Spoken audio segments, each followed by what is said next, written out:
Une des plus grandes questions qui tourmentent l'esprit des astronomes et des gens ordinaires est la suivante. Pourquoi n'avons-nous pas encore trouvé d'aliens? On pourrait penser qu'avec un univers aussi vaste, rempli d'une multitude d'étoiles et de planètes, nous serions déjà tombés sur quelques voisins extraterrestres. Cette question a été posée pour la première fois par le célèbre physicien Enrico Fermi lors d'un déjeuner avec ses collègues scientifiques. Il discutait des observations d'OVNI et des extraterrestres lorsque, soudain, Fermi a lancé « Mais où est passé tout le monde ?» Cela ne semblait être qu'un commentaire anodin, mais il a déclenché un grand débat. Si l'univers est rempli d'étoiles, de planètes et d'une possible vie extraterrestre, comment se fait-il que nous n'ayons encore rien détecté?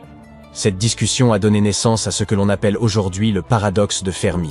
Il suppose que, d'après nos connaissances, des civilisations extraterrestres avancées devraient logiquement exister quelque part, potentiellement en grand nombre. Il semble probable qu'elles posséderaient une technologie capable de leur permettre de voyager dans l'espace, ou au moins d'émettre des signaux pour annoncer leur existence. Mais voici le hic. En dépit de toutes nos avancées technologiques, et de l'ampleur des recherches entreprises, nous n'avons pas encore trouvé d'indices crédibles de l'existence de ces civilisations avancées. Alors, où se trouvent-elles? Au fil des ans, diverses théories ont été formulées pour tenter de résoudre ce paradoxe. Examinons quelques-unes des plus intéressantes. L'hypothèse dite de la Terre rare propose que la Terre pourrait être tout simplement exceptionnelle et que les planètes comme la nôtre, capables de soutenir la vie, seraient extraordinairement rares. Selon cette idée, nous pourrions être la seule planète dans la Voie lactée à abriter la vie, ou du moins une vie intelligente. Nous pourrions également être la première civilisation intelligente de notre galaxie à atteindre ce niveau de développement. En d'autres termes, nous pourrions être des pionniers, aussi incroyables que cela puisse paraître. Cependant, il reste peu scientifique de miser sur un tel coup de chance. Certains pensent que des civilisations avancées pourraient avoir existé dans notre galaxie, mais qu'elles l'auraient désertée par la suite. Peut-être ont-elles développé des technologies de voyage interstellaire, leur permettant de naviguer entre les galaxies, ou peut-être utilisent-elles des moyens exotiques comme les trous de verre, ces structures hypothétiques qui relieraient des points éloignés de l'espace-temps. Elles auraient pu découvrir des lieux plus fascinants et hospitaliers où s'installer, loin de nous. Une hypothèse pessimiste est que, lorsqu'une civilisation devient trop avancée, elle finit par s'autodétruire. Que ce soit par des conflits, la dégradation de son environnement ou d'autres facteurs, il se pourrait que la plupart des civilisations ne survivent pas assez longtemps pour se consacrer à l'exploration spatiale. Imaginez à présent une civilisation avancée anéantie par une épidémie avant même d'avoir pu commencer à explorer les étoiles. En d'autres termes, il est plausible que les civilisations n'aient tout simplement pas le temps de persister assez longtemps pour en rencontrer d'autres. Une autre hypothèse, peu flatteuse pour notre propre technologie, est que ces extraterrestres emploient des méthodes de communication que nous sommes incapables de percevoir. Il est possible qu'ils utilisent des signaux qui échappent à notre compréhension actuelle de la physique. Bien que les scientifiques débattent de telles éventualités, aucune preuve tangible n'a encore été trouvée. Les extraterrestres pourraient aussi nous éviter exprès. Ils pourraient être présents quelque part, mais choisir de rester discrets, sans réelle urgence de se manifester tant que nous ne serons pas prêts à les accueillir. Et en parlant de préparation, certains pensent que les extraterrestres attendent peut-être que nous atteignions un certain degré de développement pour établir le contact. Ils préféreraient sans doute éviter toute interférence avec notre évolution tant que nous n'avons pas atteint ce niveau d'avancement. Il est aussi envisageable que des civilisations avancées se tournent vers la réalité virtuelle. Si elles sont capables de vivre dans des mondes numériques, elles pourraient se désintéresser de l'exploration de l'univers physique. Pourquoi s'en soucieraient-elles ? Enfin, une autre théorie singulière suggère que certaines civilisations pourraient entrer dans une forme d'hibernation, attendant un refroidissement de l'univers, car cela pourrait être plus avantageux sur le plan énergétique. Et enfin, il existe cette hypothèse inquiétante selon laquelle notre univers entier pourrait être une simulation informatique, et que les extraterrestres se cacheraient délibérément de nous. Cela ressemblerait à un jeu vidéo qui ne dévoile ses secrets qu'au fur et à mesure que l'on progresse au fil des niveaux. Passons maintenant à l'examen des probabilités de vie ailleurs. Dans notre galaxie, la Voie lactée, on estime qu'il existe probablement environ 20 milliards de planètes, dont la taille et la position dans la zone habitable sont similaires à celles de la Terre, ce qui signifie qu'elles se trouvent à une distance idéale de leurs étoiles, pour abriter de l'eau liquide. Mais parmi elles, combien abritent réellement la vie? La majeure partie? Quelques-unes seulement? Ou presque aucune? Et parmi celles qui possèdent la vie, combien hébergent des formes intelligentes capables de développer des technologies? Dans les années 60, un scientifique du nom de Frank Drake a tenté d'estimer le nombre de civilisations dans notre galaxie susceptibles de prendre contact avec nous. Il a ainsi formulé une équation célèbre, plus tard appelée l'équation de Drake. Bien qu'elle paraisse complexe, son principe reste relativement simple. Elle permet d'évaluer le nombre de civilisations intelligentes en se basant sur des facteurs tels que le taux de formation des étoiles, le nombre d'étoiles possédant des planètes, le potentiel de ces planètes à soutenir la vie et la durée de vie d'une civilisation. N est le nombre de civilisations intelligentes qui pourraient nous contacter. R est le taux moyen de formation d'étoiles dans notre galaxie. Fp est la fraction des étoiles possédant des planètes. Ne est le nombre moyen de planètes par étoile qui pourrait abriter la vie. Fl est la fraction de ces planètes où la vie se développe effectivement. Phi est la fraction où la vie intelligente émerge. Fc est la fraction des civilisations qui peuvent et désirent communiquer. Et L est la durée pendant laquelle ces civilisations existent avant de disparaître. Le problème est que nous ne connaissons pas les valeurs précises de la plupart de ces paramètres. Par conséquent, lorsque nous insérons des chiffres que nous connaissons, mais avec de grandes marges d'erreur, les résultats sont eux aussi largement imprécis. Selon les valeurs retenues, le nombre de civilisations dans notre galaxie pourrait varier de presque 0 à plusieurs dizaines de milliers. Actuellement, la meilleure estimation que nous puissions proposer indique un chiffre très faible, proche de 0. En d'autres termes, bien que notre galaxie soit gigantesque, il est possible que nous soyons seuls ici, ou presque. Une des principales raisons pour lesquelles nous n'avons pas encore rencontré d'extraterrestres est que, même s'ils existent, nous pourrions être incapables de leur rendre visite, du moins avec notre technologie actuelle. La vitesse de la lumière constitue une barrière absolue en physique, ce qui implique qu'aucun objet ne peut voyager plus vite qu'elle. Cela rend le voyage interstellaire d'une lenteur extrême. Les choses pourraient évoluer si des méthodes de voyage, telles que les trous de verre ou les moteurs à distorsion, s'avéraient impossibles. Peut-être qu'un jour ces concepts deviendront réalité, mais pour l'instant, il y a peu d'espoir. Bien que nous ne puissions pas rencontrer physiquement d'extraterrestres, il existe encore des moyens de les détecter. L'un des projets les plus importants à cet égard est SETI, ou Search for Extraterrestrial Intelligence. Les chercheurs de SETI utilisent de puissants télescopes pour détecter d'éventuels signaux radio émis par des planètes lointaines. Si une civilisation extraterrestre émet des signaux, il est possible que nous puissions les capter. De plus, avec des télescopes de plus en plus performants, nous pourrions être capables de saisir des clichés ultra détaillés de planètes lointaines et pourquoi pas de mondes similaires à la Terre, à plusieurs centaines d'années-lumière. Cela pourrait paver la voie dans la recherche de signes de vie extraterrestre. Quoi qu'il en soit, même si nous n'avons pas encore détecté d'aliens, la quête est loin d'être achevée. Que ce soit par des technologies de pointe, une meilleure compréhension des lois de la physique ou tout simplement en écoutant les étoiles, il se pourrait qu'un jour nous découvrions que nous ne sommes pas seuls dans l'univers. Et en attendant, la question « Où sont-ils tous ?» ne cesse d'attiser notre curiosité. Il n'est pas improbable que nous découvrions de la vie au-delà de la Terre d'ici 2035. Et nul besoin de voyager vers une galaxie lointaine, très lointaine. Notre voie lactée regorge d'environnements propices. Ne vous emballez pas trop cependant, il s'agira probablement de microbes ou de marqueurs chimiques, et non de petits hommes verts, comme dans les films hollywoodiens. Néanmoins, la découverte de traces de vie changerait profondément la perception que nous avons de notre place dans l'univers. Le télescope spatial Kepler de la NASA a fait une découverte incroyable. Presque chaque étoile possède des planètes, et beaucoup d'entre elles pourraient être habitables. Les planètes telluriques comme la Terre et Mars sont même plus répandues dans notre galaxie que les géantes gazeuses comme Saturne et Jupiter. De plus, nous savons déjà que notre galaxie est très riche en eau. Il y en a dans les nuages interstellaires où se forment les étoiles et les planètes, dans les disques de débris autour d'autres étoiles, dans les comètes, absolument partout. Cependant, trouver la vie elle-même reste une tâche ardue. Idéalement, il faudrait atterrir sur chaque planète et vérifier littéralement sous chaque pierre. Mais grâce à des recherches récentes, nous pouvons au moins concentrer nos efforts sur les mondes potentiellement habitables. Le télescope spatial James Webb, un dispositif ultra puissant lancé en 2021, est à l'œuvre. Il examine les atmosphères des super-terres proches, des planètes rocheuses légèrement plus grandes que la nôtre, et recherche des gaz associés à la vie. Des composés chimiques qui ne peuvent être produits que par des êtres vivants. Et des indices ont déjà été trouvés. Des traces d'un tel composé ont par exemple été détectées sur une planète du nom de K2-18b.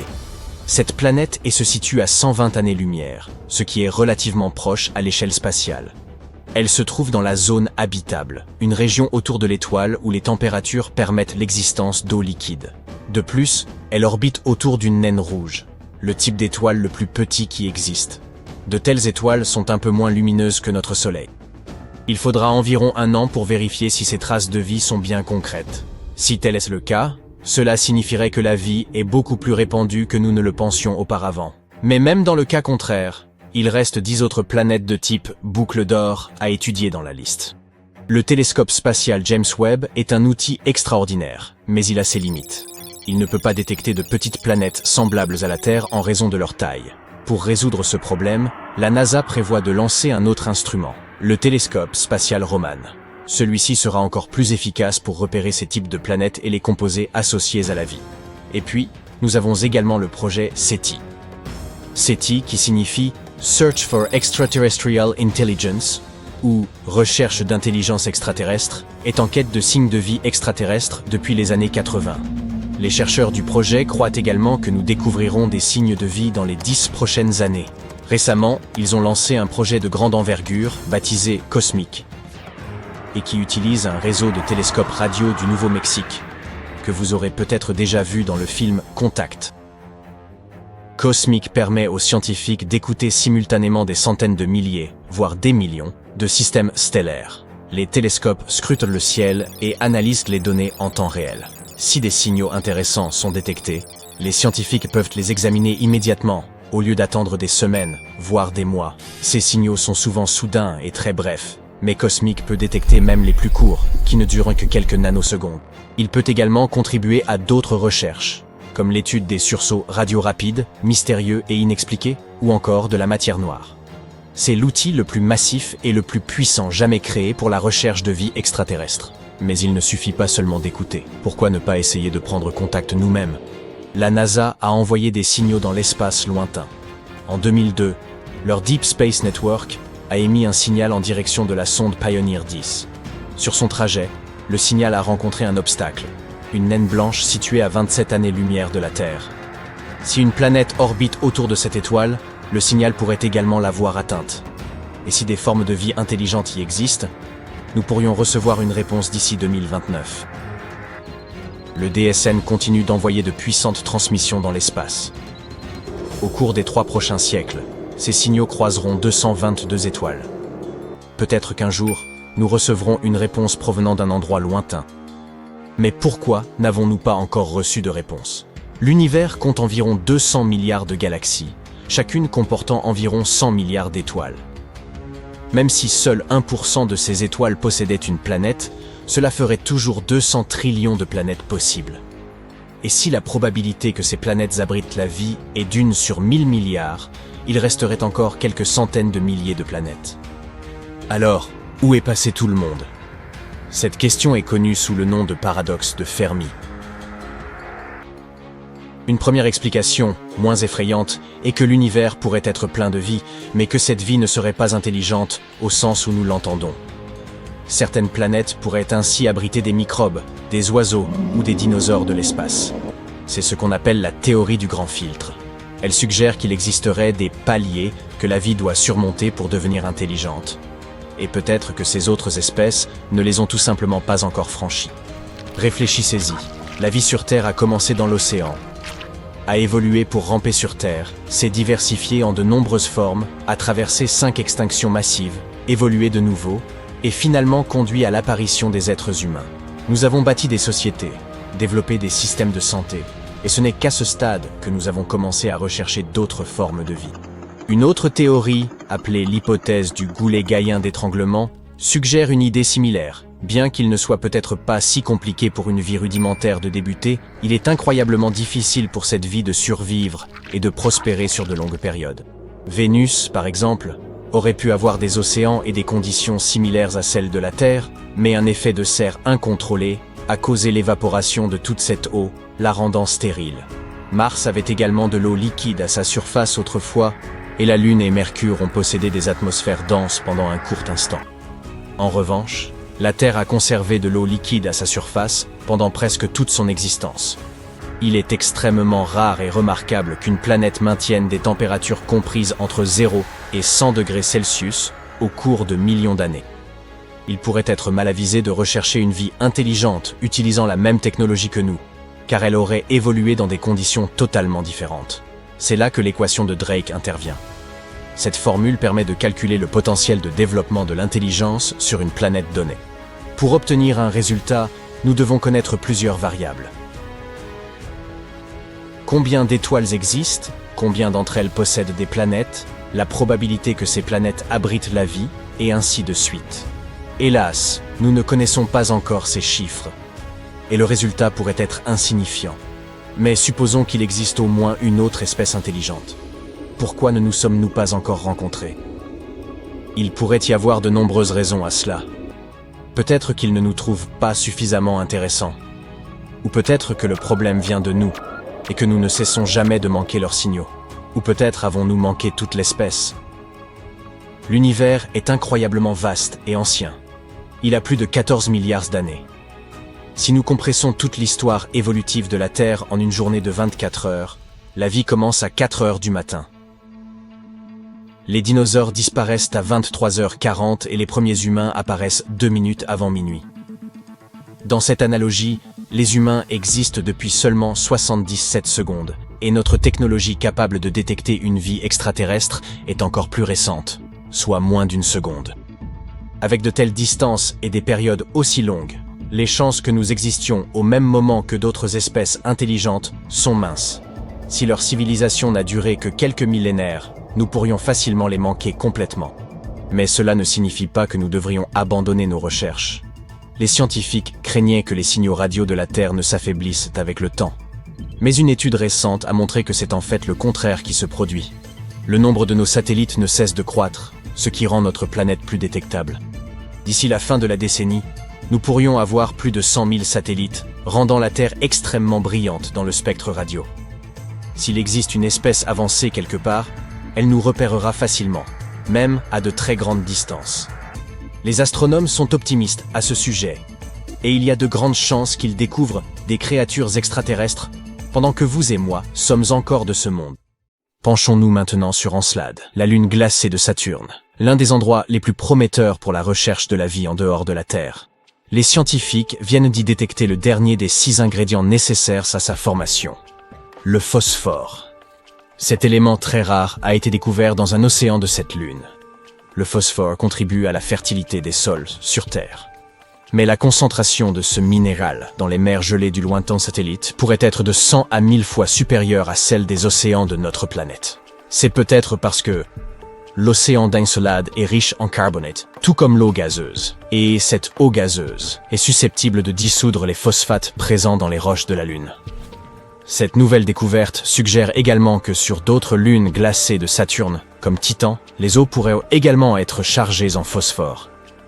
Pourquoi les scientifiques sont-ils si enthousiastes à propos de ce minéral?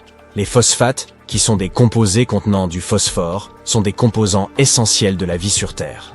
L'ADN, l'ARN et les membranes cellulaires en contiennent. Mais parmi les 6 éléments nécessaires à la vie, à savoir le carbone, l'hydrogène, l'azote, l'oxygène, le phosphore et le soufre, le phosphore est le moins répandu. En 2004, la sonde spatiale Cassini a pénétré dans la poussière du second anneau extérieur de Saturne, appelé l'anneau E. Cette poussière s'est constituée d'éclats de glace éjectés par Encelade. Il s'est constitué de grains de glace éjectés par Encelade. Et en étudiant ces grains, examinés par le Cosmic Dust Analyzer de Cassini, les chercheurs ont détecté du phosphore. Encelade est la 6e plus grande lune de Saturne. Elle n'est pas vraiment grande. Elle ne fait que 500 km de diamètre. Elle serait donc assez petite pour tenir à l'intérieur de l'Arizona. On devrait essayer ça un jour. Il est intéressant de noter que lorsque la sonde spatiale Cassini est arrivée pour la première fois sur Saturne, les astronomes pensaient qu'Encelade serait une boule de glace gelée. Puis surprise! Ils ont repéré des panaches de particules glacées et de vapeurs d'eau s'échappant de geysers à la surface de cette lune. Il est apparu clairement qu'il existait un océan global entre son noyau rocheux et son enveloppe glacée. Les mêmes chercheurs avaient précédemment découvert que la lune de Saturne pourrait également abriter des molécules organiques complexes. Auparavant, les scientifiques pensaient que les phosphates pouvaient être piégés dans les noyaux rocheux d'Encelade et d'autres corps similaires. C'est pourquoi les travaux les plus récents, qui laissent entendre que les phosphates pourraient également abonder dans l'océan, ont été une véritable surprise. Des chercheurs ont examiné 305 grains de glace provenant de l'anneau E de Saturne, et ont découvert que 9 d'entre eux contenaient des phosphates. Et ces résultats s'étaient révélés clairs et nets. C'est très important car il y a quelque temps, on pensait que la phosphine, un composé d'hydrogène et de phosphore, existait dans les nuages de Vénus.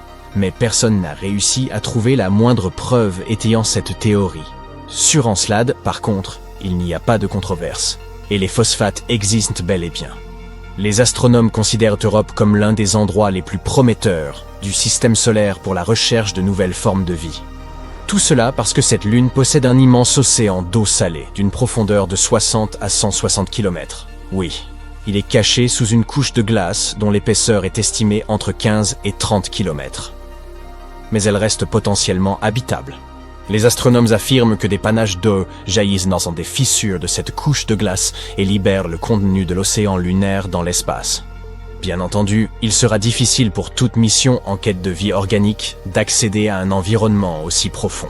Le bon côté des choses, c'est que les scientifiques disposent déjà d'éléments indiquant qu'il existe des bassins beaucoup plus superficiels, qui se trouveraient donc probablement beaucoup plus près de la surface de la Lune. Ils pourraient même se trouver à moins d'1 kilomètre sous la glace. Cette nouvelle est doublement réjouissante. Tout d'abord, elle accroît les chances d'existence d'une vie sur Europe.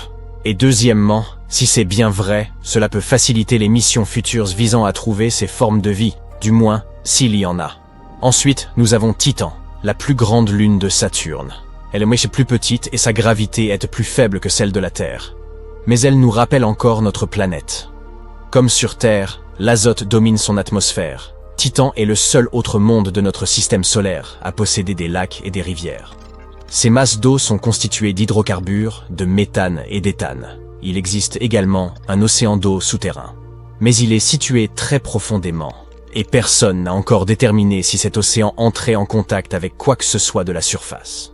Si tel est le cas, il pourrait fournir matière à la vie après s'être mélangé à la chimie complexe de la surface.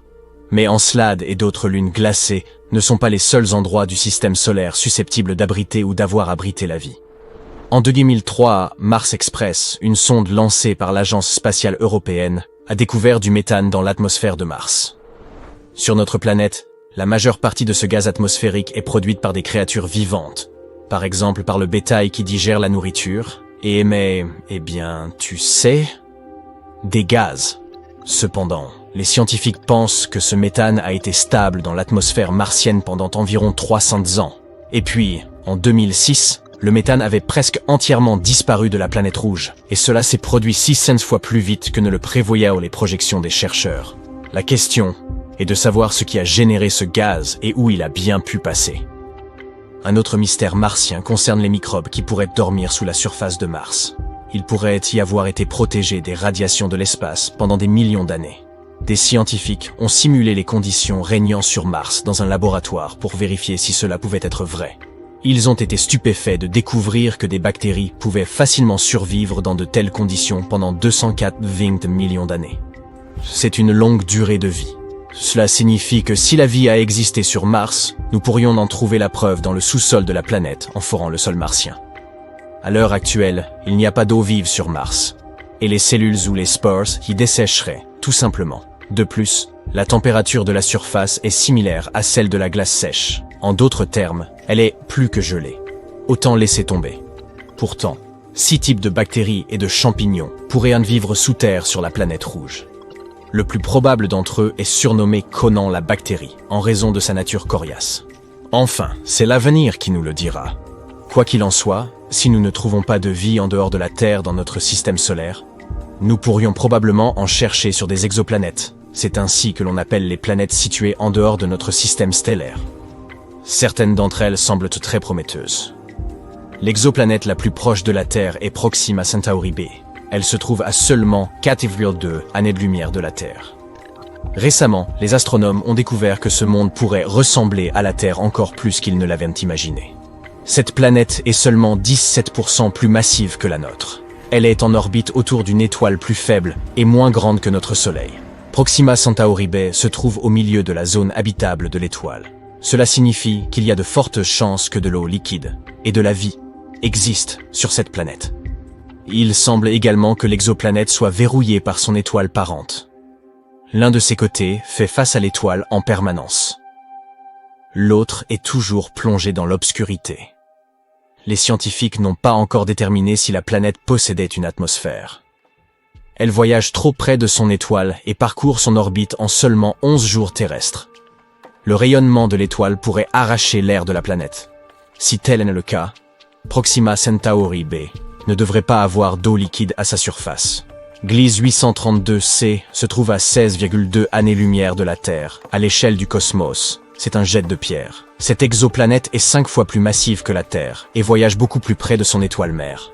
C'est pourquoi une année sur celle-ci ne dure que 36 jours.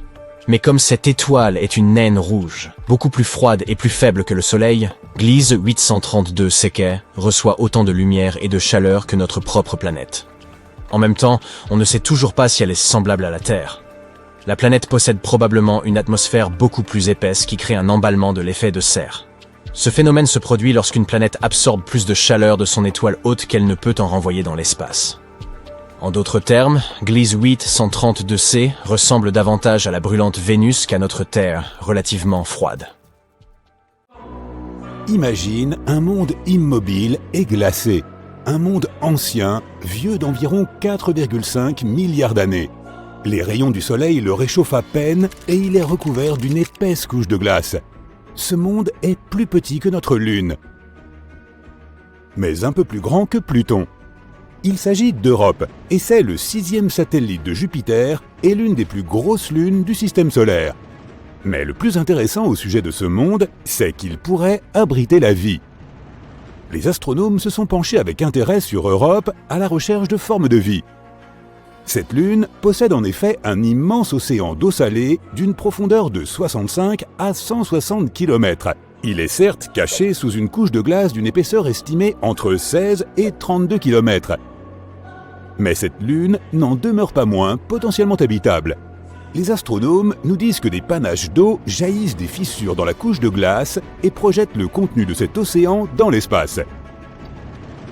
Bien sûr, il ne sera pas facile d'aller chercher des traces de vie dans de telles profondeurs, mais les scientifiques disposent déjà d'éléments indiquant qu'il existe des bassins beaucoup moins profonds, situés plus près de la surface.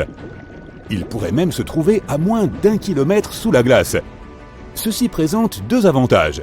D'abord, la probabilité qu'il y ait de la vie sur Europe est accrue. Deuxièmement, si c'est vrai, cela facilitera le travail des futures missions dans leur recherche de formes de vie. Il est intéressant de noter que la découverte récente de ces bassins peu profonds est le fruit d'un pur hasard. Le scientifique qui dirige les recherches, Riley Kullberg, a assisté à une présentation faite par l'un de ses collègues spécialistes des planètes. Il y montrait une photo de double crête sur la surface d'Europe.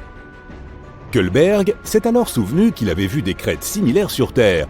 De telles formations sont rares sur notre planète, mais elles sont très nombreuses sur Europe. Des travaux ultérieurs ont suggéré que les crêtes de cette lune pourraient résulter d'un cycle bien précis, similaire à celui de la Terre. Lors de ce cycle, l'eau liquide gèle puis dégèle à l'intérieur d'une couche de glace, un environnement soumis à une pression très élevée. La calotte glaciaire se déplace alors vers le haut de manière répétée, créant une structure à deux pics. C'est du moins ce qui se passe sur Terre. Si les choses sont similaires sur Europe, cela prouverait la présence d'eau peu profonde sur le satellite. Bien sûr, la température, la pression et la composition chimique sont différentes sur Europe. Et on n'en sait pas encore beaucoup sur la nature de cette glace. Les scientifiques ne savent donc pas quelle est la profondeur ou la taille des poches d'eau, ni combien de temps il leur faut pour geler. Mais ce qui est plus ou moins clair, c'est que l'environnement sous toute cette glace est protégé des radiations de Jupiter qui frappent la surface du satellite. Ce qui, bien entendu, augmente les chances d'existence de la vie sur Europe. Nous avons évoqué le fait que l'océan d'Europe pourrait être salé. La couleur rouge des traces visibles à sa surface pourrait être due à leur composition chimique. Il s'agit probablement d'un mélange gelé d'eau et de sel. C'est assez inhabituel. Une telle composition ne correspond à aucune substance connue ici, sur Terre. Quant aux taches jaunes à la surface d'Europe, il pourrait s'agir de chlorure de sodium. Tu connais cette substance sous le nom de sel de table. Des scientifiques ont essayé de recréer les conditions qui règnent sur Europe en laboratoire. Ils ont découvert qu'en combinant de l'eau, du sel de table, des températures glaciales et une pression élevée, ils pouvaient obtenir un nouveau type de cristal solide. Cette substance pourrait exister à la fois au fond de l'océan d'Europe et à sa surface. En dehors de ces quelques faits, les chercheurs ne savent pas grand-chose. Ils espèrent obtenir davantage d'informations d'ici à 2030. À cette date, la mission Europa Clipper, lancée par la NASA, atteindra probablement Europe. Cette mission effectuera plusieurs survols rapprochés et tentera de déterminer si une quelconque forme de vie peut y exister. La mission JUICE, ou Jupiter Icy Moons Explorer, de l'Agence spatiale européenne, se rendra également sur Europe dans les prochaines années. Mais Europe n'est pas le seul endroit du système solaire susceptible d'abriter la vie. En 2003, Mars Express, une sonde lancée par l'Agence spatiale européenne, a découvert du méthane dans l'atmosphère de Mars. Sur notre planète, la majeure partie de ce gaz est produite par des créatures vivantes, par exemple par le bétail lorsqu'il digère ses aliments. Mais les scientifiques pensent que le méthane est resté stable dans l'atmosphère martienne pendant environ 300 ans. En 2006, il a presque entièrement disparu de la planète rouge. Et cela s'est produit 600 fois plus vite que ne le prévoyaient les modèles des chercheurs. La question est donc de savoir ce qui a généré ce gaz et où il est parti. Un autre mystère martien concerne les microbes qui pourraient dormir sous la surface. Ils pourraient avoir été protégés des radiations pendant des millions d'années. Des scientifiques ont simulé les conditions martiennes en laboratoire pour vérifier si c'était possible. Et ils ont eu la surprise de constater que des bactéries pouvaient facilement survivre dans de telles conditions pendant 280 millions d'années. Cela signifie que si la vie a existé sur Mars, nous pourrions en trouver la preuve dans ses profondeurs en forant le sol de la planète. À l'heure actuelle, l'eau ne coule pas sur Mars et les cellules et les spores se dessécheraient tout simplement. De plus, la température de la surface est similaire à celle de la glace sèche. En d'autres termes, la planète est profondément gelée. Pourtant, il pourrait exister 6 types de bactéries et de champignons sous le sol de Mars. La plus probable d'entre elles est surnommée bactérie Conan, car elle est très résistante. L'avenir nous en dira plus. Passons maintenant à Vénus. En 2020, des scientifiques ont annoncé que dans l'atmosphère toxique de Vénus, quelque chose semblait indiquer la présence de la vie. Hélas, les scientifiques ne disposaient d'aucune preuve, car ils n'avaient pas la possibilité de collecter des spécimens de microbes ni de prendre des photos. Mais ils ont affirmé avoir découvert une substance chimique appelée phosphine, et ce fut un événement important. Si ce n'était pas un élément encore inconnu qui produisait ce gaz, il pouvait s'agir d'une forme de vie microbienne. La phosphine est composée de 3 atomes d'hydrogène et d'un atome de phosphore. Ce gaz est toxique pour toute forme de vie dépendant de l'oxygène, par exemple pour l'homme. Sur notre planète, la phosphine se trouve dans des endroits où il n'y a pas ou peu d'oxygène, comme dans les marécages. Ce gaz est produit par des mélanges de bactéries. Il peut également être produit de manière industrielle. Mais il ne devrait pas y avoir de phosphine dans l'atmosphère de Vénus. Ce gaz a besoin d'une pression et de température bien précises, ainsi que d'immenses quantités d'hydrogène. Il ne serait pas étonnant d'en trouver sur Saturne ou Jupiter, les fameuses géantes gazeuses. Mais sur Vénus, c'est très inattendu. Il est impossible que la phosphine soit produite naturellement sur cette planète. De minuscules quantités peuvent être créées lors d'éruptions volcaniques, d'orages ou lorsque des minéraux sont projetés ou que des météorites pénètrent dans l'atmosphère. Mais les scientifiques ont cru en avoir observé des quantités très importantes. Cela aurait dû éveiller leurs soupçons, mais ils étaient trop heureux de leur découverte. Selon eux, cela pouvait donc signifier qu'il y avait de la vie sur Vénus. Mais même si ce gaz a été créé par des organismes, une question demeure. Comment ont-ils survécu sur cette planète ? Sur la nôtre, certains microbes peuvent vivre dans des environnements dont l'acidité atteint 5%, mais pas plus. Or, sur Vénus, les nuages sont presque entièrement constitués d'acide, avec plus de 90% d'acide sulfurique. L'atmosphère de cette planète est également 50 fois plus sèche que l'endroit le plus sec de notre planète. En 2022, grâce à des télescopes à très haute résolution, on a pu déterminer qu'il n'y avait pas de phosphine dans l'atmosphère de Vénus. Et s'il y en avait, ce n'était qu'une très petite quantité. Nous devons donc continuer à chercher des traces de vie dans des régions encore plus éloignées. Nous rêvons depuis longtemps d'une vie sur Mars. Non seulement de notre culture de pommes de terre là-bas, mais aussi de toutes les pommes de terre qui auraient pu s'y trouver dans le passé. Y a-t-il déjà eu de la vie sur Mars ? Récemment, des scientifiques ont découvert quelque chose qui pourrait en être la preuve. Voyons de quoi il retourne. Mars est la 4e planète à partir du Soleil. Aucun être humain n'a encore posé le pied sur Mars, mais des robots y ont posé leurs roues. Les premiers engins spatiaux à avoir visité la planète rouge étaient les atterrisseurs Viking de la NASA. Ils s'y sont rendus en 1976 et nous ont transmis de nombreuses données intéressantes. À l'époque, nous ne savions rien de Mars. Pour nous, elle ressemblait à un désert froid et sans vie. Mais comme nous nous ressemblons beaucoup, les scientifiques ont commencé à se poser des questions. En a-t-il toujours été ainsi? Ou est-il possible qu'autrefois Mars ait été prospère et pleine de vie? Et en 2022, le rover martien Perseverance de la NASA a trouvé quelque chose qui pourrait éclairer ce mystère. Mais tout d'abord, qu'est-ce que Perseverance? Selon les scientifiques, s'il y a déjà eu de la vie sur Mars, il est peu probable qu'elle ait pu disparaître sans laisser de traces. Elle a dû laisser des marques, peut-être sous terre, où elle serait protégée des caprices solaires radioactifs et autres nuisances. Il faut donc examiner les roches. Il est important de noter que nous ne recherchons pas de vie sur Mars pour l'instant. Il est fort probable qu'il n'y en ait pas. Nous voulons plutôt nous pencher sur le passé lointain de notre planète voisine. Nous parlons là de milliards d'années. Quand Mars était chaude, verte et loin d'être sans vie. En d'autres termes, nous devons retrouver des microbes morts et divers composés chimiques similaires à ceux de la Terre. C'est la mission de notre protagoniste, Perseverance. Elle est arrivée sur Mars en février 2021. La sonde s'est posée au fond du cratère G0, d'une largeur de 50 km. Et après l'atterrissage, elle s'est déplacée en direction de l'ouest, jusqu'à l'endroit qui a incité les scientifiques à choisir G0 pour leur relevé. Cet endroit est le delta d'une rivière asséchée. Et cet ancien fleuve a déjà plus de 3,5 milliards d'années.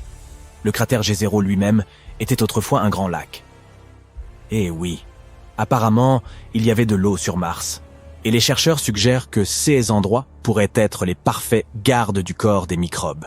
C'est exactement ce que font les bactéries sur Terre. Elles se cachent, demeurent immobiles dans les profondeurs des lacs et des étangs. On pourrait donc probablement y retrouver des traces. Les chercheurs pensent que ce lac particulier présente la plus grande valeur scientifique de toute la mission. C'est ici, à G0, que l'on a le plus de chances de trouver des roches sur lesquelles de telles bactéries auraient pu un jour survivre. Perseverance s'est donc rendu dans le delta. La route n'aura pas été facile. Le véhicule s'est un peu planté et a atterri plus loin que prévu. Comme le disait Cooper dans Interstellar, cette petite manœuvre va nous coûter 51 ans. Heureusement, Perseverance n'en a pris qu'un. Et en chemin, il a pu explorer G0 d'un peu plus près. Ce rover utilise un outil intégré complexe pour explorer le monde qui l'entoure. Cet outil s'appelle le Scanning Habitable Environments with Raman and Luminescence for Organics and Chemicals. Ou tout simplement, Sherlock. La NASA raffole des acronymes. À mesure que l'appareil s'approchait du delta, le signal des molécules organiques s'intensifiait. Bientôt, ces signaux étaient omniprésents et, de surcroît, ils étaient les plus brillants jamais observés par les scientifiques. Qu'est-ce que cela signifiait? Élémentaire, mon cher Watson. Tu sais, Sherlock, il était temps de creuser. Depuis juillet 2021, Perseverance a foré et collecté 4 fines carottes de roches sédimentaires. Le nombre total de roches collectées est actuellement de 12. C'est la première fois de l'histoire que l'on collecte de telles choses sur une autre planète. 6 carottes ont été prélevées sur 2 roches nommées Skinner Ridge et Wildcat Ridge. Les 2 premières carottes, celles de Skinner Ridge, ne semblent pas très intéressantes à première vue. Elles sont assez proches de ceux que l'on peut trouver dans de nombreux endroits sur Terre. Cependant, si nous les regardons de plus près, nous verrons qu'elles sont parsemées de grains ronds faits d'un matériau sombre. 6 grains sombres pourraient avoir été déposés par une ancienne rivière, celle-là même qui se jetait dans l'ancien lac de G0. Il est possible que la rivière les ait apportés d'endroits situés à des centaines de kilomètres du cratère. Et ça, c'est plutôt cool. Car si nous étudions ces carottes, nous pourrons en apprendre davantage sur les coins même les plus reculés de Mars. Enfin, il n'y a pas de coin sur Mars, mais tu vois le topo. Puis en avril 2022, Perseverance est parvenu dans le delta. Les scientifiques avaient enfin trouvé ceux qu'ils cherchaient. Et le moins que l'on puisse dire, c'est que cette découverte les a enthousiasmés. Ils ont foré 2 nouvelles carottes, qui contenaient des substances organiques. Cette paire-ci a été prélevée à Wildcat Ridge. Elle se trouve très près de Skinner Ridge, mais les 2 roches sont très différentes l'une de l'autre. Ces échantillons sont plus clairs et plus uniformes. Il s'agit très probablement de mudstone, une roche inhabituelle, semblable à l'argile, mais plus dure et incapable d'absorber l'eau. Leur grain est également plus fin que celui des carottes de Skinner Ridge. Pourquoi est-ce important? Parce que plus les grains de la pierre sont fins, plus il est probable qu'elles contiennent des traces d'une vie passée. Sur Terre, les pierres à grains fins reposent le plus souvent au fond des étangs et dans des endroits similaires. Elles peuvent y conserver les restes d'organismes morts et d'autres éléments similaires pendant des siècles. Et c'est exactement ce que nous avons retrouvé dans ces carottes. De plus, selon les scientifiques, il y avait plus de matière organique dans ces 2 carottes que dans n'importe quel autre endroit étudié par Perseverance jusqu'à présent. Elle s'y est probablement accumulée pendant que le lac s'évaporait progressivement, il y a des milliards d'années.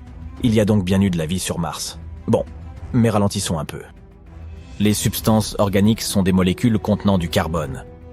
Et oui, sur Terre, elles sont le plus souvent associées à la vie. Mais pas toujours. Parfois, elles peuvent se former à la suite d'autres choses. On ne peut donc pas encore dire avec certitude s'il y a eu de la vie sur Mars. Nous ne savons pas si ces molécules sont réellement issues de microbes martiens ou si elles sont le résultat d'autres phénomènes. Mais cette découverte est tout de même très importante. Nous devons littéralement continuer à creuser dans cette direction. Pour en savoir plus sur cette matière organique, les scientifiques doivent prélever quelques échantillons supplémentaires de roches à grains fins. Il serait également intéressant d'étudier les matériaux qui se trouvent autour de ces anciens réservoirs. Perseverance s'est déjà déplacée vers une autre région, un endroit portant le doux nom d'Enchanted Lake. À présent, elle doit y chercher des choses similaires et elle continuera également d'étudier le lac G0. Enfin, Perseverance montera jusqu'au sommet du delta, puis continuera à explorer les sites anciens aux abords du cratère. Quelque temps avant la fin de l'année 2022, Perseverance disposera probablement de 6 échantillons, ou plus de ces carottes martiennes. Malheureusement, ces outils, bien que complexes, sont assez limités, et ces données ne suffiront pas à elles seules à nous donner une image complète. C'est pourquoi la NASA prévoit d'envoyer d'autres engins spatiaux à G0 dans les années à venir. En collaboration avec l'Agence spatiale européenne, elle travaille sur la prochaine mission robotique, baptisée Mars Sample Return. Le nom parle de lui-même. Ces appareils arriveront et emporteront toutes les éprouvettes du vieux prospecteur Perseverance. Ensuite, ces échantillons seront livrés sur Terre, mais pas par la poste. Puis, les scientifiques pourront les analyser dans des laboratoires de pointe. Cependant, tout cela prendra beaucoup de temps. Le lancement de cette mission est prévu pour 2027, 2028, et ces vaisseaux spatiaux ne pourront pas revenir avant 2033. Mais si tout se déroule bien, ce seront les premiers échantillons de l'histoire livrés à la Terre depuis Mars. En d'autres termes, il y a encore matière à rechercher, littéralement. En effet, nous ne connaissons pas encore la véritable portée de CS découverte. Mais c'est pour cela que la mission a été créée, n'est-ce pas? Et qui sait, peut-être que dans quelques années, nous découvrirons enfin la vérité sur ce qui s'est passé sur Mars il y a des milliards d'années. Oh, regarde, des Martiens!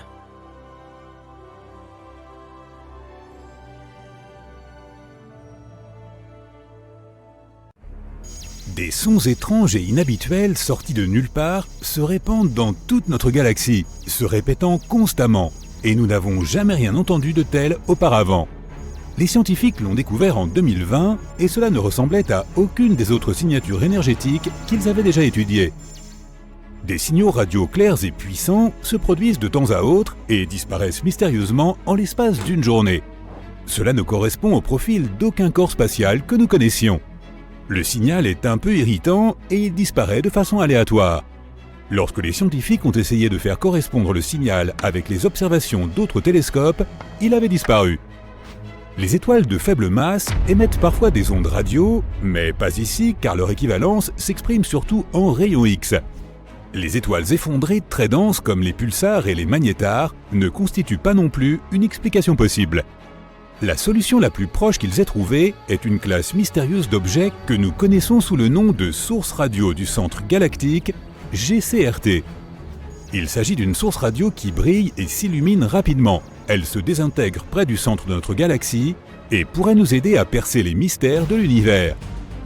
Si tu avais une voiture volante capable d'accélérer à la vitesse de 95 km/h, tu n'aurais besoin que d'1 heure pour aller dans l'espace.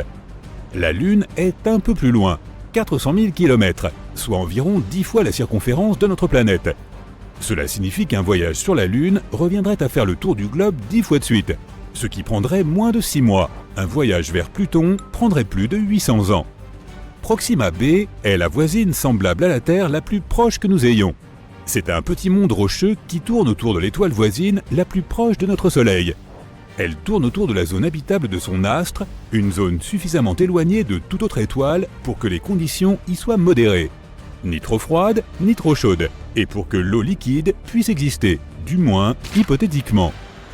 Si tu essayais de te rendre sur Proxima b à une vitesse de 40 200 km/h, ce qui est la vitesse des fusées lunaires Apollo, il te faudrait plus de 112 000 ans pour y arriver, et tu ne pourras peut-être pas respirer là-bas. Personne ne sait si Proxima b possède une atmosphère. Les humains explorent l'univers en permanence, mais nous ne pouvons voir qu'environ 5% de la matière qui s'y trouve, et Albert Einstein a été le premier à réaliser que l'espace vide n'est pas vraiment vide. Tout ce que nous ne pouvons pas voir est en fait composé de matière invisible, aussi appelée matière noire, combinée à une chose appelée énergie noire. Si tu essayais de verser de l'eau dans l'espace, en dehors d'un vaisseau spatial bien sûr, elle se mettrait immédiatement à bouillir ou à s'évaporer. C'est parce qu'il n'y a pas d'air ni de pression atmosphérique dans l'espace. Lorsque la pression de l'air diminue, la température à laquelle tu dois normalement faire bouillir l'eau diminue également. Cela signifie que l'eau bout beaucoup plus vite au sommet d'une montagne qu'au niveau de la mer par exemple. Il n'y a pas de pression atmosphérique dans l'espace. L'eau pourrait donc bouillir à une température très basse. Les scientifiques pensent qu'il y a au moins 2 milliards de galaxies dans l'espace. Nous ne connaissons pas le nombre réel et nous ne le connaîtrons probablement jamais, mais ils ont essayé de le calculer par extrapolation en comptant le nombre de galaxies que nous pouvons voir dans une zone assez petite et restreinte du ciel. On pourrait croire que l'univers est parsemé d'étoiles et de quelques planètes ici et là, mais notre galaxie natale compte au moins 100 milliards de planètes. Si tu remplis un ballon d'hélium et que tu le lâches, tu remarqueras qu'il volera très haut. Il montera dans l'atmosphère, mais n'ira pas dans l'espace. Plus il monte, plus l'air de notre atmosphère se raréfie. Ton ballon s'élèvera jusqu'au point où l'atmosphère qui l'entoure a le même poids que l'hélium qu'il contient. Cela se produira à une hauteur d'environ 32 km au-dessus de la surface terrestre. C'est donc l'altitude maximum qu'un ballon à l'hélium puisse atteindre. Nous ne savons pas vraiment quelle est la taille de l'univers, nous ne pouvons pas voir ses bords et nous ne savons même pas s'il a un bord. La technologie actuelle nous permet de voir à une distance d'environ 14 milliards d'années-lumière de notre planète. Cela signifie que nous pouvons voir environ 28 milliards d'années-lumière de diamètre, en commençant par la couche la plus externe de notre atmosphère, qui se termine à environ 960 km au-dessus de la surface de notre planète. Quoi qu'il en soit, la taille de l'univers change constamment et s'agrandit avec le temps.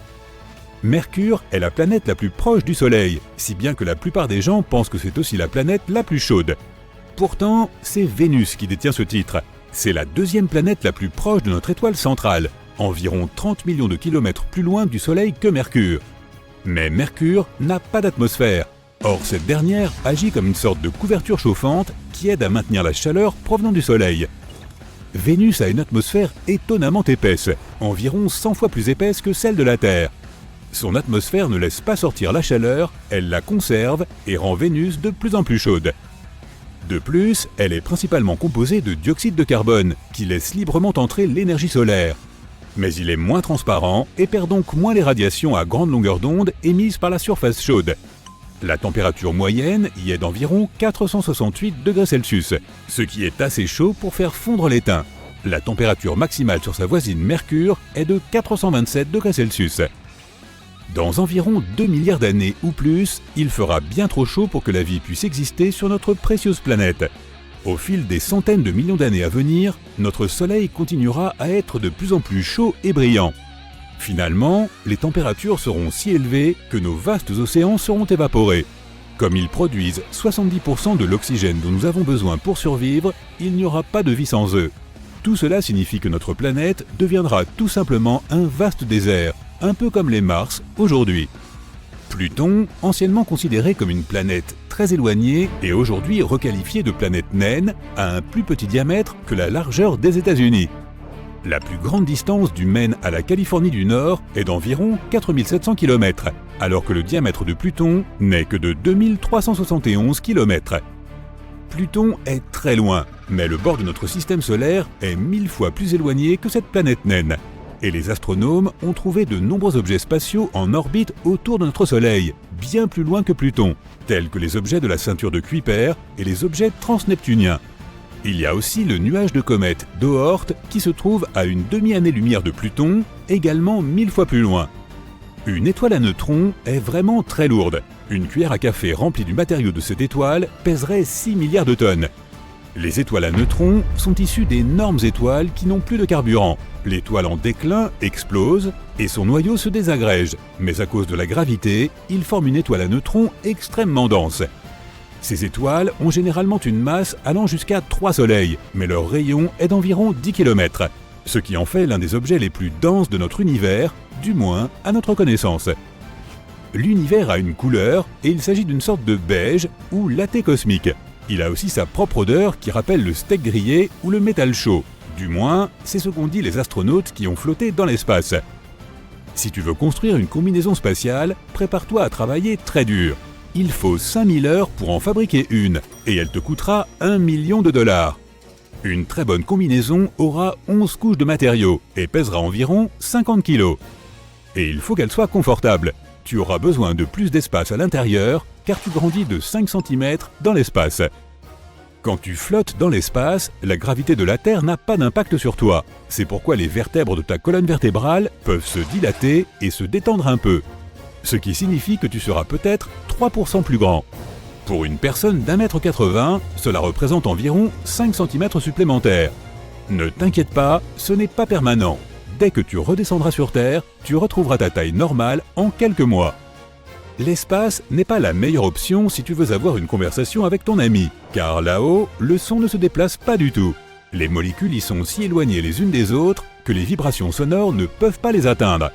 Ce qui signifie qu'elles ne peuvent pas vibrer et donc que nous ne pouvons pas les entendre. Les films ont donc raison à ce sujet. Personne ne pourrait entendre crier dans l'espace. Nous vivons en quelque sorte à l'intérieur de notre Soleil. Le Soleil n'est pas seulement cette grosse boule de feu située à 150 millions de kilomètres de nous. Son atmosphère extérieure est bien plus grande. Elle s'étend bien au-delà de la surface que nous pouvons voir. L'orbite de notre planète traverse son atmosphère ténue. Les rafales de vent solaire qui créent les aurores australes et boréales en sont d'ailleurs la preuve. Cela signifie que, d'une certaine manière, nous vivons à l'intérieur du Soleil. Et pas seulement nous, mais d'autres planètes aussi, y compris la lointaine Neptune. L'héliosphère, qui est ce que nous appelons l'atmosphère solaire externe, s'étend sur environ 16 milliards de kilomètres. Les éclipses solaires sont des tours de magie cosmique au cours desquelles la Lune avale le Soleil. Sauf qu'il ne s'agit pas de magie, mais de science. Essayons de savoir comment tout ça fonctionne et comment on peut observer ce phénomène fascinant. Tout commence au moment où la Lune, le Soleil et la Terre s'alignent avec la Lune directement entre nous et notre étoile. Cet alignement est possible parce que l'orbite de la Lune autour de la Terre est légèrement inclinée par rapport à celui de la Terre autour du Soleil. Les éclipses solaires ne se produisent qu'avec les nouvelles lunes, quand la Lune est la plus proche de la Terre sur son orbite. Ainsi, lorsque l'alignement est parfait, l'ombre de la Lune est projetée sur la Terre, ce qui empêche la lumière du Soleil de nous atteindre.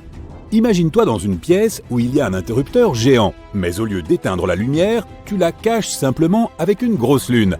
Voilà ce qu'on appelle une éclipse solaire. Elles ne sont pas régulières et ne se produisent que quelques fois par an. Plusieurs facteurs déterminent leur fréquence. Par exemple, l'alignement de la Lune, du Soleil et de la Terre, et la position de notre satellite autour de la Terre. Il existe 3 types d'éclipses solaires, totale, partielle et annulaire. Une éclipse solaire totale se produit lorsque la Lune recouvre complètement le disque du Soleil et que le ciel devient sombre comme s'il faisait nuit. Cette phase peut durer de quelques minutes à un peu plus d'1 heure, selon la distance entre la Lune et la Terre au moment de l'éclipse.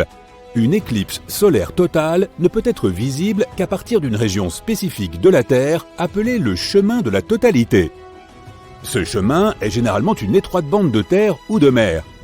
Et s'il se trouve que tu es au bon endroit, tu pourras profiter de cette vue magnifique. Malheureusement, tout le monde n'a pas la chance d'assister à une éclipse solaire totale. Parfois, la Lune ne recouvre qu'une partie du Soleil. Dans ce cas, tu verras un Soleil en forme de croissant au lieu d'un Soleil complètement avalé. C'est ce qu'on appelle une éclipse solaire partielle. Et si tu n'as vraiment pas de chance, il se peut que la Lune soit trop éloignée de la Terre pour recouvrir complètement le Soleil. Dans ce cas, tu verras un anneau lumineux autour de la Lune. C'est ce qu'on appelle une éclipse solaire annulaire. Les éclipses solaires font partie des phénomènes célestes les plus spectaculaires que l'on puisse observer. Les hommes les ont admirées et étudiées tout au long de l'histoire, et elles ont joué un rôle important dans notre compréhension du Soleil, de la Lune et de la Terre. Nous les avons utilisées pour mesurer la taille et la distance de la Lune et du Soleil, pour étudier l'atmosphère solaire et pour tester la théorie de la relativité générale d'Einstein.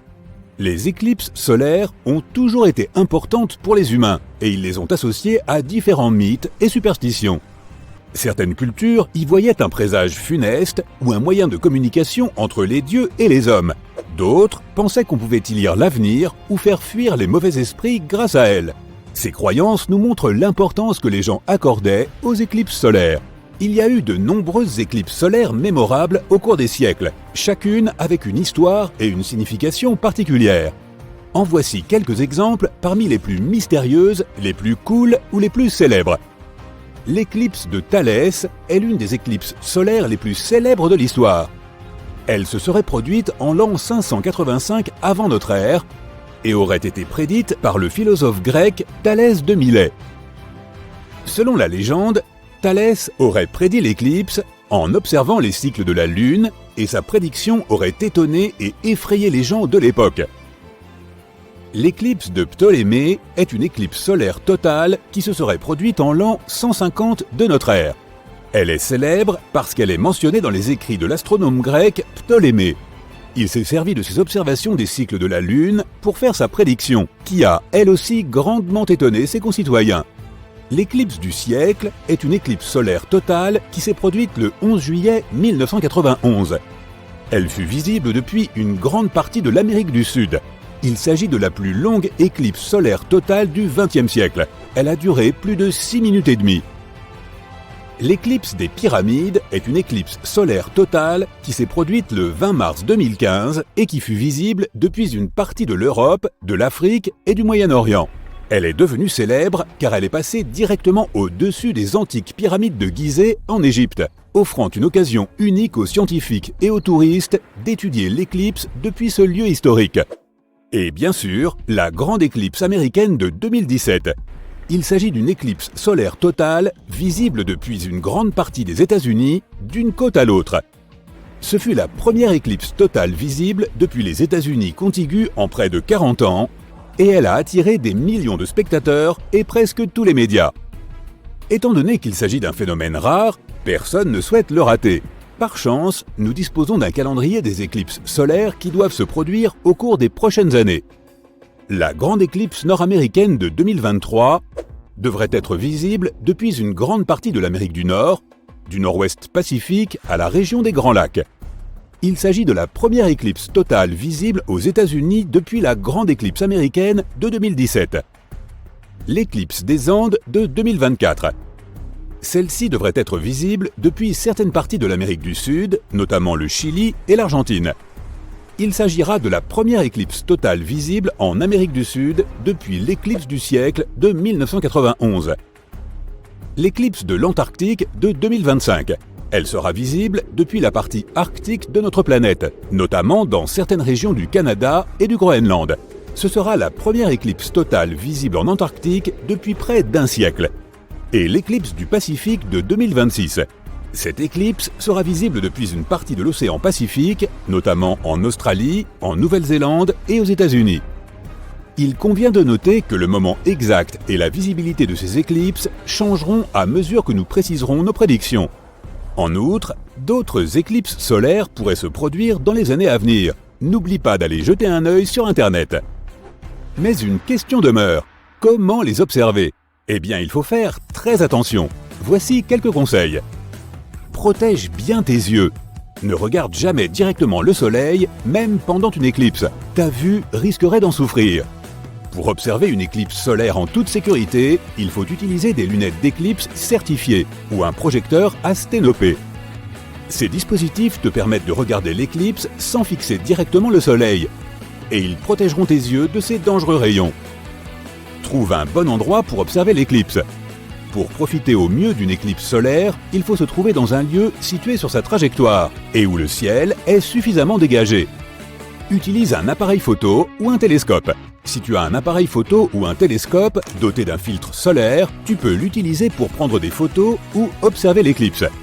Veille seulement à bien préparer tes yeux et ton instrument. Informe-toi. Il est important de bien se renseigner sur ces phénomènes, notamment sur leur moment exact, leur trajectoire et le type d'éclipse dont il s'agit. Cela t'aidera à te préparer. Tu pourras ainsi disposer de l'équipement nécessaire et prendre toutes les précautions requises. Et voilà, plutôt simple, pas vrai? Si tu suis ces conseils, tu pourras assister aux éclipses solaires en toute sécurité et de manière responsable. Et si tu as l'occasion d'en voir une un jour, n'oublie pas de prendre des photos et de les partager avec tes amis. C'est une expérience unique dont tu te souviendras longtemps.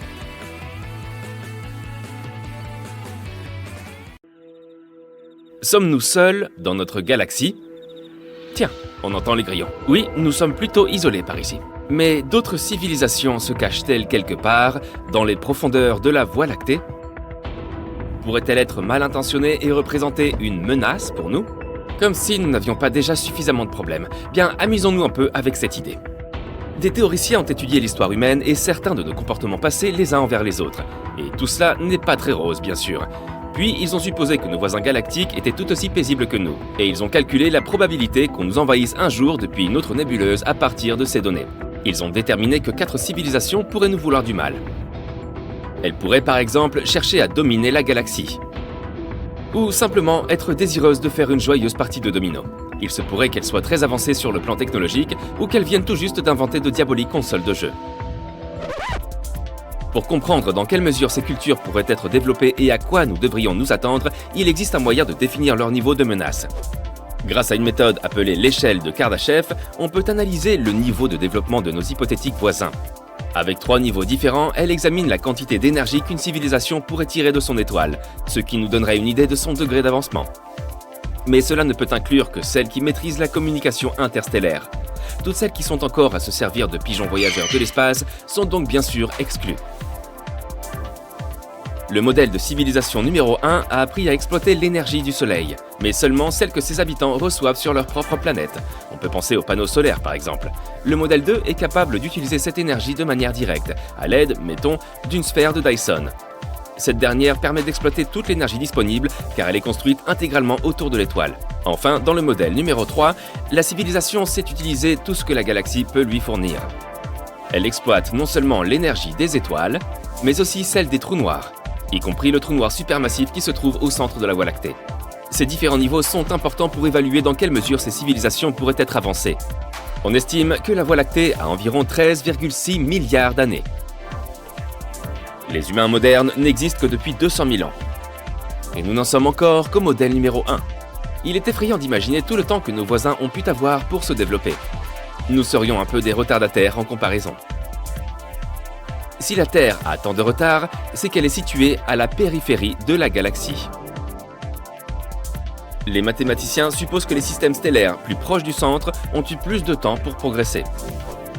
En gardant cela à l'esprit, peut-on savoir si d'autres êtres intelligents sont présents et répandus dans la galaxie? En pensant tout ce à quoi la Terre a survécu, c'est un miracle que nous ayons une planète comme la nôtre. Et tout cela nous paraît unique, mais l'est-ce vraiment? Il y a 100 000 milliards d'étoiles dans notre galaxie. Et il y a jusqu'à 200 milliards de planètes, dont environ 300 000 exoplanètes capables d'habiter le type de vie que nous connaissons. Parmi ces planètes habitables, est-il possible de savoir lesquelles pourraient abriter des êtres désireux de nous envoyer un email? On ne va pas s'amuser à compter les individus, bien sûr. L'équation de Drake peut nous donner une estimation approximative si nous calculons la moyenne de quelques facteurs clés. Elle commence par déterminer combien de planètes abritant la vie seraient suffisamment intelligentes pour communiquer. Les chiffres sont énormes, si l'on considère le nombre d'étoiles et de planètes qui les entourent. Et à partir de là, nous réduisons encore ce nombre en ne considérant que celles qui se trouvent dans la zone habitable de leur système solaire. On appelle cette zone la zone boucle d'or, car elle n'est ni trop éloignée de l'étoile, ni trop proche d'elle. Elle se trouve juste où il faut. Nous réduisons ensuite encore plus les chiffres en calculant lesquelles de ces planètes habitables sont théoriquement capables d'accueillir la vie. Et à partir de tout cela, l'équation nous donne une estimation du nombre d'êtres suffisamment intelligents pour communiquer. Les paramètres sont compliqués et l'équation n'est pas facile à expliquer. Mais d'après ces calculs, il pourrait y avoir jusqu'à 100 millions de planètes abritant des civilisations intelligentes. Mais tout comme chez nous, il est très probable que ces civilisations connaissent de grandes difficultés. Il faut ajouter le facteur événement catastrophique à l'équation, les impacts d'astéroïdes, les éruptions solaires, les supervolcans et les supernovas. Et puis il y a aussi l'éventualité de l'autodestruction par la technologie, la domination de l'intelligence artificielle et les nanotechnologies, ou encore les désastres écologiques, l'épuisement des ressources naturelles, ou la stupidité tout simplement. Si nous mettons tous ces éléments dans l'équation, il nous reste environ 15 000 civilisations. Mais que pourraient bien-elles vouloir aux humains ? Nous avons une abondance de matériaux qui pourraient leur être très utiles. Prêts à être récoltés, faciles à obtenir. En plus de la grande quantité d'eau qu'elle pourrait aspirer, l'hydrogène étant un élément indispensable au combustible des fusées. Pourtant, ces choses ne sont pas vraiment rares dans la galaxie, et elles pourraient être obtenues plus facilement dans d'autres systèmes solaires ou sur des astéroïdes moins éloignés. Notre technologie, toutefois, pourrait les intriguer. Toute la palette des innovations réalisées d'un continent à l'autre nous a ouvert des voies technologiques extrêmement variées et prometteuses. Il est possible que ces autres civilisations aient suivi des chemins complètement différents et n'aient pas fait autant de découvertes aussi capitales. Pense au karaoké, par exemple. Même chose en ce qui concerne les sciences appliquées, et leurs sciences en seraient grandement affectées. Du coup, la nôtre leur apporterait de précieuses solutions. Ensuite, il y a cette chose parmi les plus rares dans la galaxie, le fait que la Terre puisse accueillir la vie. Un voyageur intergalactique y verrait une aubaine. Il n'y aurait pas à adapter la planète afin de la rendre hospitalière. Alors pourquoi ne pas simplement la prendre ? Ce confortable avant-poste ferait une charmante petite destination de vacances ou prendre du repos entre deux conquêtes. Heureusement, il est peu probable qu'ils aient envie de nous manger, ou qu'ils aient d'appétit pour quoi que ce soit sur Terre. Il leur faudrait posséder un système biochimique similaire pour cela, avec des enzymes capables de traiter les molécules qui nous composent. Ouf ! Mais il reste très probable qu'ils souhaitent éliminer toute concurrence. La plus grande menace pour eux, c'est tout ce qui pourrait constituer un défi à leur domination. Mais n'aie pas trop peur. Tout cela n'est fondé que sur le comportement humain. Il est très possible que ces êtres ne ressentent pas nos émotions les plus communes. Par exemple, leur capacité à se mettre en colère pourrait être limitée. Ils pourraient même très bien avoir évolué sans elle. Ils pourraient venir d'un monde très différent du nôtre, plus paisible, et ce serait le terrien alors le méchant de l'histoire. Mais ils pourraient également manquer d'empathie et des autres traits positifs qui nous caractérisent. Espérons qu'ils n'aient que nos traits positifs. Par chance, il est impossible de ne pas prendre en compte le facteur distance. La galaxie est immense et il faut beaucoup de temps pour aller d'un endroit à un autre, même jusqu'au plus proche système solaire voisin. L'objet le plus rapide que nous avons envoyé dans l'espace est la sonde Galileo, qui voyage jusqu'à 170 000 km/h. Même à cette vitesse, il nous faudrait 72 000 ans pour atteindre le système stellaire le plus proche, Alpha Centauri. Avec une sonde guidée par laser pouvant atteindre 1/5 de la vitesse de la lumière, il faudrait une vingtaine d'années pour faire le voyage. La Voie lactée fait plus de 105 700 années-lumière de diamètre. Si une civilisation était capable de voyager à la vitesse de la lumière, il lui faudrait des centaines de milliers d'années pour aller d'un bout à l'autre. Avec toute la distance qui sépare ce petit nombre de civilisations calculées, la seule possibilité de contact serait le développement très avancé de technologies de transport interstellaire. Mais pour effectuer un voyage aussi long, plus la masse à accélérer est importante, plus il faut d'énergie. Il est donc peu probable que des objets très grands soient envoyés. Ils pourraient cependant voyager jusqu'ici très rapidement dans une petite navette capable de transgresser les lois de la vitesse cosmique. Et peut-être sont-ils déjà ici, à nous observer ou à regarder Netflix. Mais selon le calcul des scientifiques, seules 2 des 15 civilisations mentionnées seraient capables d'atteindre un niveau de développement supérieur et suffisant. Cela signifie qu'il y a 0,01% de chances que des civilisations mal intentionnées nous rendent visite bientôt. S'ils savent que nous existons, Et s'ils veulent entrer en contact avec nous, il leur faudra probablement des milliers, voire des millions d'années pour y arriver. Nous pouvons donc nous détendre encore un moment, par exemple en regardant sympa.